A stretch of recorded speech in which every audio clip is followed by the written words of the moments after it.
Pinsan Kalyada.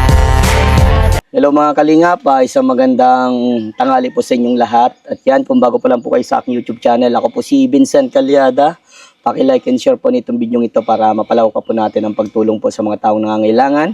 At huwag niyo pong kalimutan na pindutin po ang notification bell para lagi po kayong updated po sa aking mga bagong uploads. At please po don't skip ads kasi malaking bagay yan sa pantulong po natin sa mga taong nangangailangan. So ngayon mga kalingap ay nandito tayo kay Nanay Maribeth at meron pong pinabot si Ninang Nena na 1,000 po para dito kay Nanay Maribeth. At tara po at kumustahin din po natin ang kanyang kalagayan po. So tara mga kalingap. Ayan.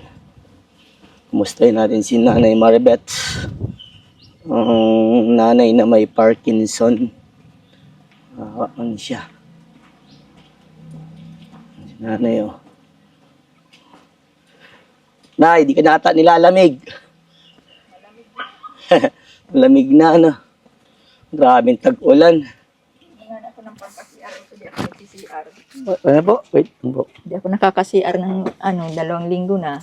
Di ka po nakakasiyar ng 2 linggo na po? Bakit di ka po nakakasiyar, Nay? Komplikasyon daw yung sabi ni Doc. Komplikasyon sa ano po? Parkinson. Talagang konektado daw yung pag-CR. Konektado lahat. Naku, delikado yan, Nay. Kung di ka nasisiyar, di mabubulok yung... Masama na nga ang pakiramdam ko. Masakit na sakit lang ang tiyan ko. Mag-try ka po mag-ano ng... Ano bang pwedeng pampasiar? Ang resita sa akin ni doktor ay Dulcolax lang. Ay day sa akin na atab. Lahat ng... Ito nga niyo, tig-try ko na naman kung maano sa akin. Kahit po magtagal ka po sa CR, di nalabas talaga? Kahit di ka po napapa-CR? Nakakaramdam ako kaso ay pag nag-upo na ako, Wala na. wala. Baka na iniisip mo lang po, Nanay. Hindi, minsan nga na isang oras ako dyan sa na maramig ko ng ganito po. Naghihintay nga na ako Mapa-CR. Hindi man ako nakaka-CR. Grabe. Kung ano nang iniinom ko, nainom akong langis, Siya? gata. Wala. Walang epekto. Dapat Try ko itong biopit. Tsaa? Tsaa ata? Nakakapa-CR ata yung tsaa? Ano tawag dyan? Tsaa, parang tsaa yan, di ba? Biopit nga. Biopit po. Try ko. Grabe. Maka-CR ako. Grabe yung mamaya. pagsubok sa'yo, Nanay. Sabi nga ni Lord ng mga devotion ko ay hindi man daw tayo bibigyan ng pagsubok kung hindi natin kaya. Lampasan. Ang Parte na ng buhay ang pagsubok. Ang pagsubok daw ay naandyan man daw si God pag na binibigyan daw tayo ng lakas niya para tayo malampasan natin. Yes, at doon po tayo matututo at doon tayo magiging strong sa lahat ng bagay na yun. Yun ang pinangahawakan ko sa sarili ko. Yun po. Kung hindi man ako pababayaan ni Lord pag hindi ko na kaya. Yun po. Lagi lang po tayo magdasal na. Walang ibang laging makakatulong sa atin kundi si Lord lang po. Pinangahawakan ko na lang yung mga nababasa ko sa Bible. Tama. Yeah. Basa-basa po tayo ng Bible. Buti dito sa inyo, ang linis sa mga halaman. Lola! Nilamig na si Lola. Babasura nga ito. Gawa pa yan yung si Bagyo. Ay, kaano ka po? Nagdidinis po, Nanay? Hindi pa. At pag tag-init na mainit na. Inaano muna po para kung mainitan. Pag natuyo ay Sunog. susunugin na lang. Eh, grabe talaga po ulan sa atin. Pambira. Kala ko kanina, okay na eh. Mainit kanina po eh. Pag-init, ano man yan, malinis dyan. Opo. Nalinis kami dyan pag mainit na sinusurunog namin. Asan po yung dalawa? Nagpasok? Si Hiner na sa Manila nung pakabagong taon pa. Ano pa, Manila na si Hiner? O, nung pag-alis, pag magpunta ka dito, pagkamaga nag-alis na. Bakit nagano sa Manila? Trabaho. Commute lang. Oo. Panadiro sa Mr. Donut. Panadira sa Mr. Donut. Nandun na, nagkatrabaho na. Ang galing naman, at makapasok agad sa trabaho. Sino nagpasok sa trabaho sa kanya? May kausap na siya December pa lang. Ay, pinabibiyahe nga niya siya nung magbagong taon. Di siya nagbiyahe. Sabi niya, New Year muna daw siya dito.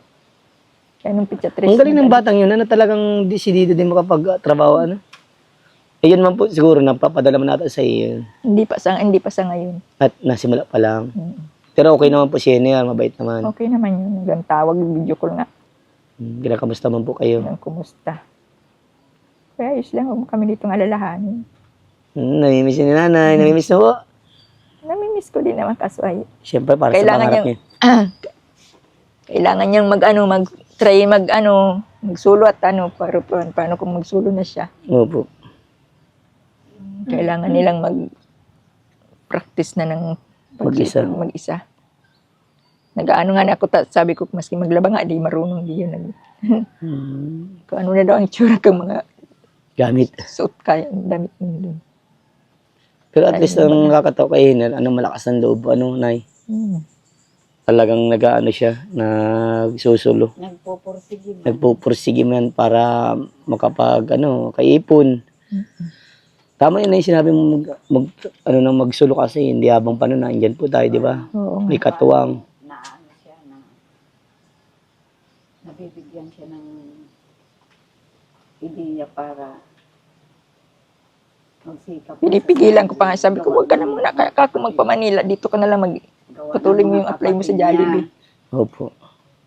Ano na yun, pina-orientation na yun doon sa Jollibee. Dati, Opo. Hindi siya nag-orientation. Kasi may trabaho siya nung time na magtawag yung manager ng Jollibee, may trabaho siya. Opo. Hindi siya nakapag-orientation, naiwanan siya ng mga kakagrupo niya. Ayun lang. Tapos pinatanggal na niya yung manager kung pwede kung kailan ang susunod na orientation. Hindi pa man siya mabigyan ng idea kung kailan. Kaya parang nainip na siya, nagpa-Manila na. Ilang araw na po siya dun? Parang Puchatres. Hindi pa lang 2 weeks ata. Ay, matagal-tagal na din Kakatawa man si Hiner. Laging paingatin dun sa Manila kasi para kang pray papawatintero lang din din. dyan Tiwala lang din kay God. Saan po siya sa Manila? Kasi this coming first week ata ng March, magpapa-Manila din ako Malay natin magkita kami. Kung sa Makati yun or Makati ba? Malayo. Makati o Las Piñas yun. Alam ko yung Makati at Las Piñas Halos dyan ako para tatambay noon. Diyan siya. Trabaho. Parang dyan siya. Nagtrabaho Makati. Inuwihan ko Las Piñas. Kasi lipat-lipat daw siya. Katabi lang naman yan. Lipat-lipat po? Parang, kunyari, dito sa pagkaan trabaho. branch. Tinatransfer. Pag wala doon sa kabilang branch, ay di siya. Lipat-lipat. Pero yun, nang mayroon siyang tinitirahan na doon? Meron silang Sino pong kasama niya sa tinitirahan? yung dati niyang katrabaho noon sa PLDT. PLDT? Saan? Sa Manila? PLDT ba siya sa Manila? PLDT siya dito dati. Sayang. Magkano ba siya dito? Ang ganda yung PLDT Katrabaho niya yun, pasok siya doon sa tinatrabahohan din. Doon din nagtatrabaho sa Mr. Donut daw yun. Siya po. Dati niyang katrabaho. Parang kapatid mo na din ang turing sa kanya at ang tawagan sa kanya yung bunso. Ang galing naman. Nakakatawa naman po ganun. Kaya nayaan ko na lang kahit Mas, basta pa yung ingatin mo lang lagi. Laging pagdasalin lagi ko man na lang hindi siya pinagpipray. Opo, tama yan. Kasi malayo na Ibang, ang magulang, siyempre, lagi iniisip ang mga anak, kapakanan ng anak, di ba po? Ba't di niya po, pinagpatuloy ang pag-aaral niya? Gusto nga mag-aaral, kaya sabi ko, kapag-aaral ka din, sir. Walang araw makakaano. Gusto man na lang din niya, itisda na lang. Tisda na lang po. Mabilis din makapasok sa trabaho ang tisda Gusto niya kasi kumakalit siya culinary, ay di naman namin yung kaya. Ayo, mabigat-bigat po yun. Pangarap ko din dati yun Ay, mabigat Mas mabigat ang culinary. Hindi natin kaya na anak yan. Kasi maano ka pala sa luto-luto, matik na yun. Kada pasok mo dyan, araw-araw may budget ka dapat 1,000. Alam mo, isa yun sa maging pangarap ko ang binagsakan ko. Ibig mathematics, major in math. Pero at least man, kahit pa paano graduate pa rin ako ng college. Sabi ko, mag-PISDA ka na lang ako kung anong pwedeng kunin dyan sa PISDA. Tama yan, experience lang. Lagi mo sa kanya sasabihin, experience lang, nak. Lahat naman dapat ng tao, mas nagiging magaling pa yun sa may pinag-aralin pag may experience, di ba, Nay? Minsan nag-uusap din kami yan pag andyan nakatambay. Nag-uusap din kami. Opo, ano pag-uusapan naman about saan po? About sa kanya, ano sabi niya, matrabaho siya at gusto niya makapag-ipon. Ang galing naman. Gusto daw niyang magbili ng lote sa ibang lugar. Wow. Gusto daw niya magkabahay ng maayos. Sabi Yun ang niya, niya. ang taas ng pangarap ng batang yun. Binababayaan ko man, sabi ko, bahala ka. Bahala ka anong gusto mo sa buhay mo. Ako, mag-iintay na lang din ako. Nanginintay mo, nanay? Mag-iintay na lang ako sa kanya kung anong Mangyayari. kung alin doon siya matutupad doon sa Pangarap niya. sinabi niya. Sabi ko, Ikaw po ay susuporta na lang, nanay. oo. Sabi ko, bahala ka kung anong gusto mong gawin. Basta't mag-iingat ka lang ka, huwag kang nababarkada din Pag sa Las Piñas, meron parting dyan maingay. Pinagpipray ko na lang na inilayo siya sa mga masamang barkada. Oo, tama yun. Kasi mahirap na makipagsapalaran sa pang lugar tapos Sabi ko nga, ikaw, huwag ka mag-agad-agad paniwalain ha. Baka kung drugs na sa iyo, ay diyan niya. tama yun. Tapos laging focus lang sa trabaho na Trabaho, bahay, ganun lang. Wala nang ibang puntahan. Kasi, Naman nandun lang siya.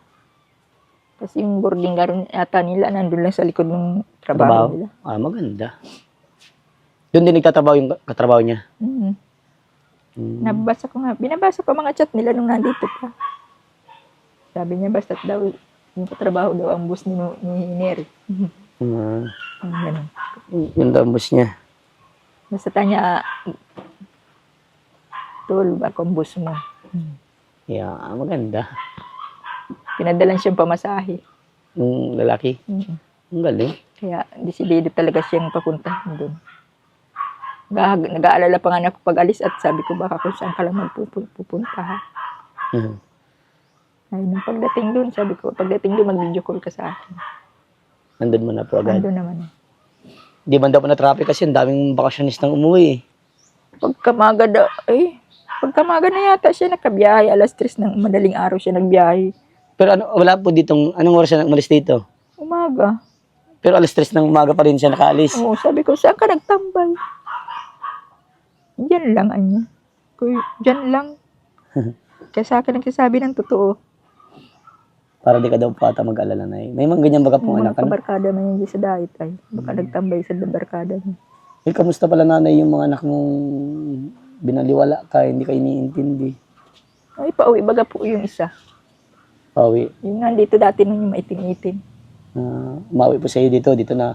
Mauwi at mabigay na naman sa akin ng stress. Naglilihi daw. Ano po? Naglilihi. Naglilihi?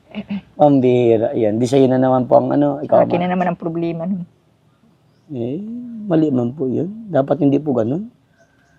Dapat maging Sabi nung boyfriend, para daw ako may kasama dito. Sabi ko, sige. Titingnan try natin. Pag di ako ang inasikaso kayo na paalisin ko din yan dito. Taga saan pa ang naging asawa? Taga Negros. Layo. Sabi nga nung kung hindi niya dyan, tita pwedeng umuwi si Vanessa. Doon na lang sa amin. Layo nun, di mo pwede doon. Hindi niya makakabalik dito. Saan? Negros? Oo. Kuya ko nga kako pag simulang mag-asawa, hindi na nakauwi dito. Kuya mo? Nasaan pong Mindoro. Hindi na kako nakasilit. Malamas namatay na yung tatay namin, hindi man lang nagsilit. Pero nandun pa rin pa hanggang ngayon. Nandun pa. Nandun ang pamilya niya Paano siya Kaya mahirap yung maasawa ka sa tawid dagat. Oo. Hindi mo alam ang buhay. Nakarating na akong Mindoro. Portugalera, puntahan ko na yan. Ganda dyan. Maganda nga daw dyan. Sabi ko sila nanay nung boy sa tatay ko nagambalik-balik dyan. Nakakapunta po dun. Balik sila dyan. So pala nay, na meron pong pinadala dito si Ninang Nena. Nabigay po sa iyo ng 1,000. Ang allowance dito na. Ito po. Thank you. Ang allowance po dito na. Opo. Maraming salamat po, Ninang. At ako ay yung mga pray kay God ay tinutugon. Opo. Nakakatawa si Salamat Lord po. Yan. At ikaw po ang ginawa niyang kasangkapan para sa akin. Sana po ay pagpalain ka din ni Lord at ano po, bigyan pa ng kalakasan. Ano man po ang business po ay sana iangat po ni Lord. Salamat po dito, malaking bagay po ito sa amin. Keep going lang tayo, Nay, ha? Huwag susuko. Lagi magdasal po, ano? At ako'y aalis na din, Nay. Lola, alis na din ako, Lola. wag muna po kayong palabas-labas at malamig. Mabay po, Sobrang kaso. Nanay. Thank you. Apo. Thank you, Ninang. Apo. Sige po.